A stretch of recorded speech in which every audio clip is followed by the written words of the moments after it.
He's there to strike these deals to help the American people. But if you watch other networks, they're not talking about that. All they can focus on is this jet. They're not talking about how this is helping Americans.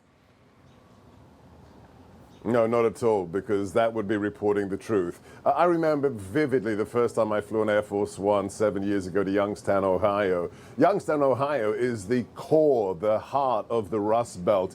And as the president was in the back meeting VIPs, I went down onto the bullpen of the stadium and I talked to the people from Youngstown, did selfies, signed, big Trump signs. And I realized everyone in that stadium is a former Democrat. Their parents were Democrats. They worked in the steel mill, and now they're unemployed. And I realized this is what America First is all about. When you have the working class betrayed by the establishment for 40, 50 years. And what do they see in President Trump? Not the billionaire from reality TV or the real estate mogul from New York. That man cares about one thing, America. And America includes the working class, the middle class, the lifeblood of our country. And that's why he's doing what he's doing. I mean, the tariffs alone are generating such investment in America. Before he went to the Middle East, we were at what, $4-5 trillion of investment committed. God bless Scott Bessent. God bless Howard Lutnick. But this is really to be laying at the feet of President Trump because he saw a country broken. And now we're fixing it. Mm-hmm. Yeah, as we speak, Seb, President Trump heading to the United Arab Emirates, about ready to land in Abu Dhabi, probably coming up here, I would say, sometime this hour, as they are awaiting his arrival there. This is the fourth leg of a historic trip, but the president obviously took time out of his very busy schedule to address American troops overnight at Al Udeid Air Base in Qatar. Yeah. Take a listen.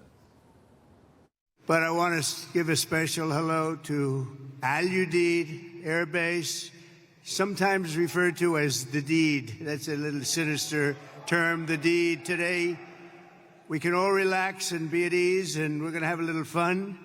I have nothing else to do, so let's have a little fun, right? I mean, he's like the Bob Hope of his day. He brought Lee Greenwood. You got Pete Hegseth, the president, and it looks like the president now is actually departing Air Force One as we speak in Abu Dhabi at the United Arab Emirates. Let's take a look. There he is as he is greeted by UAE officials and makes his official arrival in that country. Seb, obviously you've made that walk as well. What's it like? It's just absolutely stunning. It was the middle of the night when a colleague who will remain nameless from the president's close team sent me that video of him addressing the troops so I could immediately repost it. What does it tell you? This man so supports those who are standing on the wall to defend our nation. Just 2 weeks ago, we were in the Oval with the president, with the veterans who were there to say thank you, sir, those who had been blown up, double amputees.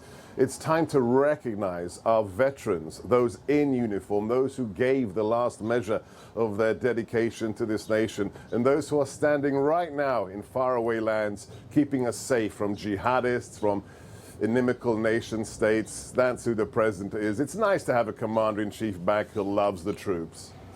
And right now we are taking a live look right now at Abu Dhabi in the UAE as well. You saw a sweet little girl just go up to the president and give him a bouquet of roses there. He's greeted by all of these officials there in the UAE. He will then depart to Sheikh Zayed Grand Mosque, where he will sit down and have several meetings today in the UAE. Again, he's already secured trillions of dollars, Dr. Gorka, trillions of dollars in 48 hours of investments. That all of that will go back to getting Americans jobs. It will go back to this country. What do you make of what we've seen so far with this trip?